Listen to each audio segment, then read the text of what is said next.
সরকারি চাকরির প্রতিশ্রুতি সব সরকারেরই নির্বাচনী এটা একটা প্রতিশ্রুতির মধ্যে থাকে। তারপরে পশ্চিমবঙ্গে একের পর এক নির্বাচন হওয়া, সরকারের প্রতিশ্রুতি দেওয়া এবং তার সাথে প্রত্যক্ষ অভিজ্ঞতায় আমরা যা দেখছি একটা দুর্নীতির পুরো জায়গা চলছে। দীর্ঘদিন ধরে লড়াই চলল। 2016-তে যারা রিক্রুটেড হয়েছিলেন, group C, group B, master সাহেব, দিদিমণি, কোর্ট অব্দি কেস গড়ালো, দুর্নীতি অর্গানাইজ করলো সরকার। আজকে তাদের সবার চাকরি বাতিল হলো। আমরাও ডিওয়াইফাই এই লড়াই আন্দোলনে ছিলাম, কেস খেয়েছি, মার খেয়েছি, তাদের জ্বালা যন্ত্রণা শরিক হয়েছে এবং তাদের জ্বালা যন্ত্রণার একটা বিরাট অভিব্যক্তি ছিল, সেই অভিব্যক্তিকেও আমাদেরকে শুনতে হয়েছে। কিন্তু তারপরেও আজকে সবার চাকরি বাতিল হলো। পশ্চিমবঙ্গের ভবিষ্যৎ তাহলে আমাদের এটাই হবে।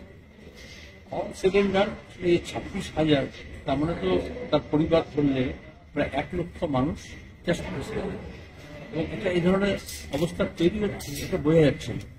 কিন্তু এটা তো যাদের চাকরি গেল তাদের তো এরা শুধু শিক্ষকের চাকরি যাওয়া হয়, বাকি তো গ্রুপ সি যা বলছে। প্রথম কথা হচ্ছে যে যাদেরকে সরকার অ্যাপয়েন্টমেন্ট লেটার দিল, কিন্তু এখন কোর্ট বলছে এটা গোটা প্রক্রিয়াটা হচ্ছে দুর্নীতিযুক্ত এবং এই জন্য পারা যাবে না। তাহলে কাজ তো সে যাবে। এই যে এত বাড়িতে কান্নার রোল, এদেরকে বলা হচ্ছে টাকা ফেরত দিতে হবে, টাকা ফেরত দিতে হবে, যারা মাইনে পায় এরা খরচ করে। আর এরা সবাই হচ্ছে বয়সটা যখন সংসারটা শুরু করেছে, জীবনটা সবাই শুরু করেছে, জীবনটা শুরু করতে গিয়ে ধাক্কা কেন হলো সেটা বড় প্রশ্ন হবে না? অনেকে এখান থেকে পাস করাতে চাইছে, কিন্তু আমরা প্রথম থেকে বলছিলাম যে এটা প্রক্রিয়ার মধ্যে যদি একটা দুর্নীতি হয় তাহলে গোটা ব্যবস্থাটাই দুর্নীতির থেকে একদম ছাপ পড়ে যায়। একটা নর্দমাদি যদি একটা নোংরা জল যায়, আশপাশটা দূষিত করে, তাহলে কয়েকজন লোক মন্ত্রী হতে পারে, অফিসার হতে পারে, স্কুল সার্ভিস কমিশন হতে পারে, স্কুল বোর্ড হতে পারে, স্কুল কর্তৃপক্ষ হতে পারে, এবং কিছু লোকজন দুর্নীতি করে যায়। কিছু লোক তো দোকান খুলে, কোম্পানি খুলে চাকরির জন্য টাকা তুলেছে, টাকা বিলি করেছে। এদের মধ্যে আমি বলছি না সবাই দোষী, আমরা কখনো বলিনি, কিন্তু একবার যদি গোটা ব্যবস্থাটা ত্রুটিপূর্ণ হয় তো আইন কি দেখে? আইন তো গোটা সামগ্রিকভাবে দেখবে। এখানে বলা হচ্ছিল বারবার যে তোমরা বেছে দাও যে কে ঠিক ঠিক পরীক্ষা দিয়েছে, চাকরি পেয়েছে, এবং আমাদের বিশ্বাস বেশিরভাগটা তাই। এবং কারা কারা দুর্নীতি করে টাকা দিয়ে পরীক্ষা দেয়নি, ফর্ম ফিল আপ করেনি, ইন্টারভিউতে নেই, কিন্তু নাম চলে এসছে, তাদের তো বাতিল করতে হবে। কিন্তু যা হয় এই পাশাপাশি তো করলো না। দ্বিতীয়, প্রথমত অন্যায় করলো দুর্নীতি করে, দ্বিতীয় হচ্ছে সমস্ত রেকর্ড ডকুমেন্ট ধ্বংস করলো, আর নির্দিষ্ট স্বার্থে, কারণ তারা জানে ধরা পড়ে গেলে খুব বিপদ। আর চতুর্থ হচ্ছে যে তোমার কি এখন যখন বলা হচ্ছে বাছাই করো, এই বাছাই প্রক্রিয়া কোনো সুযোগ নিল না। এখন উচিত এই পরিবারগুলো বাসার থেকে বাঁচবে কি করে, কারণ এদের সঙ্গে স্কুল শিক্ষাটাও যুক্ত। কারণ স্কুলগুলো যখন কালকে টিচার থাকবে না, তো এটা তো ড্যাং ড্যাং করবে। বিজেপি তৃণমূল তো চাইছে গোটা দেশে সরকারি শিক্ষা ব্যবস্থাটা তুলে দিয়ে প্রাইভেট স্কুলটা হোক। তাহলে এখন কম টাকায় স্কুলে চাকরি করবে আর কোনো মান থাকবে না, কিন্তু সবাই মনে করবে সবসময় একটা ভালো স্কুলে পড়ছি। তাহলে স্কুল ব্যবস্থাটাকে বাঁচানো, এটা কিন্তু এই কটা পরিবারের জন্য নয়, আমাদের স্বার্থ হচ্ছে গোটা স্কুল শিক্ষা ব্যবস্থাটাকে বাঁচানো।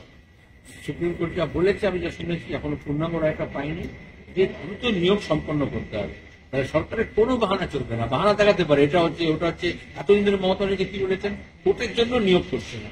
তো এখন তো কোর্ট বলছে নিয়োগ করো, তাহলে যা দরখাস্ত করেছিল, যা পুরস্কার দিয়েছিল, তাদেরকে আবার পুনর্নির্মাণ করতে হবে। যেমন কোনো দুর্ঘটনা ঘটে গেলে পুনর্নির্মাণ করে, এরকম গোটা ব্যাপারটা পুনর্নির্মাণ করতে হবে দ্রুত, এবং 2-2.5 মাসের মধ্যে নিয়োগটাকে সম্পন্ন করতে হবে। কারণ স্কুলগুলোকে বাঁচাতে হবে এবং এদের মধ্যে যারা যোগ্য শিক্ষক থাকে তাদেরও বাঁচতে হবে। তারা হচ্ছে স্টিগমা, শহরে বাজারে দোকানে যাবে, বলবে তাকে চাকরি বাতিল হয়ে গেছে। এরকমই হয়। মনে আছে আলিবাবা 40 সালের কাসিমের বাড়িতে যখন মর্জিনা লাগিয়ে দিয়েছিল, দেখে দেখা লাগিয়েছিল, কারণ সব বাড়িতেই চুল লাগিয়ে দিয়েছে। এটা তো মমতা তাই বললেন যে সব শিক্ষককেই বদনাম করবে। এই 26,000-এর বাইরেও যে শিক্ষকরা আছে তাদেরকে জিজ্ঞেস করবে, দাদা আপনার কবে শিক্ষক, কবে শিক্ষক হবে? গোটা শিক্ষক পুল প্রফেশন তাকে বদনাম করলো, শিক্ষা ব্যবস্থাকে ধ্বংস করলো। এখন তোদের দরকার, যুবদের দরকার, ছাত্রদের দরকার, এবং এই চাকরি প্রার্থী যারা ছিল, যারা চাকরি পেল না, যারা পেল, যারা চাকরি গেল, যারা চাকরি করছে, তাদের সবাইকে একসঙ্গে হয়ে এই দুর্নীতি শাসনের বিরুদ্ধে লড়তে হবে। এটাকে সপাটে উন্মূলন না করলে তোমার গিয়ে এই ব্যবস্থাটা আবার তাই হবে। আবার যে নিয়োগ করবে তাতে আবার তো লজ্জা নেই। তো এরকম তো প্রাইমারি, এরকম তো মাদ্রাসা, এরকম তো অন্যান্য ক্ষেত্রে কলেজে সমস্ত তাই। তাহলে ঘুষের কাউন্টার খুলবে সরকার, আর শাস্তি পাবে যোগ্যরা, এবং তার সাথে গোটা যুব সমাজ, ছাত্র সমাজ পশ্চিমবঙ্গে, এটাই আমাদের ভবিষ্যৎ হবে। ঘুরঘুরিওয়ালা মনে করে গেল আমার হিন্দিতে একটা কথা আছে, আটাকে সাথ গুণ পেয়েছেন। যদি পোকা থাকে গমের মধ্যে, এবং তারপরে যদি আটার চাকরিতে দিয়ে দেওয়া হয়, তাহলে গমের যেরকম আটা হবে ওই পোকাগুলো তার মধ্যে মিশে যাবে। তাহলে দুর্নীতিযুক্ত করে ঘুষের টাকা নিয়ে চাকরিদারদের কি করেছে, পোকা এবং গম একসঙ্গে পেশাই করেছে। যার ফলে এখন যেটা হচ্ছে, যখন বিষাক্ত হয়েছে তখন সবটা ফেলে দেওয়া। এর মধ্যে গমের দোষ নেই, এর আটার দোষ নেই। যারা ডেলিভারেটলি পোকাটাকে মেশালো এবং মিশিয়ে দিয়ে বাজারে চালালো ভেজাল আটার মতো করে, ভেজাল চাকরি করলো, এখন দোষটা তাদের। এটাকে হতাশ হলে হবে না, ভবিত মেনে চলবে না। এই জন্য তো নিয়োগের জন্য কতদিন ধরে ধর্ণা দিচ্ছে ছেলেমেয়েরা, রাস্তায় রোদে জলে বৃষ্টিতে পড়ে রয়েছে, পুরো লাঠি খেয়েছে। বিধাননগর থানায় কখনো লালবাড়ি থানায় নিয়ে গেছে।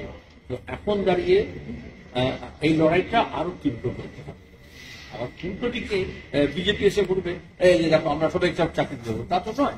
এরকম চাকরি বাকরি অন্য রাজ্যে হয়েছে, কেন হয়েছে? এই যে এটা গোটা ব্যাপারটা তো ব্যাপক কাণ্ড।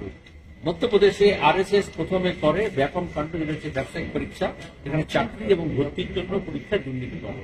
সেখান থেকে তৃণমূল শিখেছে, RSS এর ঘরে শিখেছে দুর্নীতিটা। তাহলে আমাদের রাজ্যে তো বছর বছর SSC পরীক্ষা হতো, প্রাইমারি নিয়োগটা হতো, এবং 2011 আগে যারা চাকরি পেয়েছে তাই তো সংকটটা নেই। তাহলে এখন কেন এই সংকটটা হলো? তাহলে মূলে ধরতে হবে, ওপরে ওপরে করলে হবে না। আর গোড়ায় যদি ধরা হয় তাহলে গলতটা কোথায় আছে? দুর্নীতিযুক্ত লোকেরা যদি দুর্নীতি করে ভোটে যায়, তাহলে সব ব্যাপারটাই দুর্নীতিযুক্ত হয়। হাসপাতালে ভর্তি থেকে, ওষুধের ভেজাল থেকে, সব জায়গায়। এবং যদি এটাকে নিয়ে এখন আমরা কি বলি, না তাহলে একটু ধর্ম করো, অনেক এরকম বলে তো, সব এত পচে গেছে। আচ্ছা এখন রাম মন্দির, তোমার রামনবমী, ঈদ আর এইসব জীবননামা, এটা কি বড় ব্যাপার? ওরা দেশে যে রাজনীতিটা হচ্ছে মন্দির মসজিদ নিয়ে, এখনো দাঁড়িয়ে এই এক সপ্তাহের মধ্যে, তাহলে মানুষকে তো বুঝতে হবে যে স্কুলটাকে বাঁচাতে হবে, শিক্ষকের চাকরি বাঁচাতে হবে, শিক্ষক নিয়োগ করতে হবে। এটা মূল কথা, না মন্দির মসজিদে গিয়ে হামলা করা হবে? কোন দিকে নিয়ে যাচ্ছে? একদিকে একটু ধর্মাচরণের নাম করে মানুষকে ভাগ করছে, মাদ্রাসা স্কুলকে ভাগ করছে, কিন্তু চাকরি যখন যাচ্ছে স্কুল আর মাদ্রাসা উভয় ধ্বংস হবে। 26,000 বাতিল হলে যেমন গরিবের শিক্ষা চলে যাবে, তাহলে গরিবের চাকরিও চলে যাবে। তাহলে পশ্চিমবঙ্গের সরকারটা গরিবদের নয়। টার্গেটটা কারা? আজকে গোটা দেশে এবং রাজ্যে যে দক্ষিণপন্থার উত্থান হয়েছে, এই টার্গেটটা হচ্ছে 1%-এর কাছে 40%-এর প্রপার্টি চলে যাচ্ছে, অ্যাসেট চলে যাচ্ছে, জিডিপির একটা বড় অংশ তাদের হাতে চলে যাচ্ছে।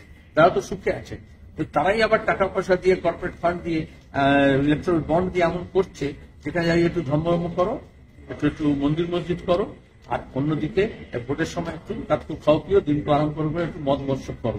কিন্তু ব্যবস্থাটা এমন করা হবে যেখানে তোমার হাতে জমি চলে যাবে, তোমার হাতে চাকরি চলে যাবে, তোমার হাতে শিক্ষা চলে যাবে, তোমার হাতে স্বাস্থ্য চলে যাবে, তোমার বাসস্থান চলে যাবে, তোমার সড়ক চলে যাবে, তোমার পুকুর, তোমার জঙ্গল, তোমার নদী নালা সব চলে যাবে। এটা শুধু স্কুল নয়, আসলে গরিব মানুষকে যদি বিধানসভা থেকে সরিয়ে দেওয়া হয়, পঞ্চায়েত থেকে সরিয়ে দেওয়া হয়, পুরসভা থেকে সরিয়ে দেওয়া হয়, লোকসভা থেকে সরিয়ে দেওয়া হয়, তাহলে কিন্তু আসলে সব জায়গা থেকে, জনসভা থেকে সরিয়ে দেওয়া হয়। এবং সেখানে দাঁড়িয়ে ক্রমাগত দেখবে, এখন যখন আগে মাস্টারমশাই গল্প ছিল শরৎচন্দ্রের, তারপরে মনিক মশাই ওই সিনেমা হয়েছিল, হিন্দি সিনেমা, সেখানে দাঁড়িয়ে মাস্টারদের চরিত্র দেখানো হয়েছে। এখন কোন হিন্দি সিনেমা, কোন বাংলা সিনেমায় কোন মাস্টারের চরিত্র আছে? আগে গ্রাম থেকে একটা ছেলে আসতো, সংঘর্ষ করতো, তারপরে এস্টাবলিশ হতো, সেরকম চরিত্র এখন আছে। যেরকম সিনেমাতে নেই, সেরকম মিডিয়াতে নেই, সেরকম স্কুল কলেজ বিশ্ববিদ্যালয় থাকবে না, যেরকম বিধানসভা লোকসভায় নেই। তাহলে আসলে গরিব অংশকে, মধ্যবিত্ত নিম্নবিত্ত অংশকে অপসারণ করে দেওয়া হচ্ছে তাদের লেজিটিমেট জায়গা।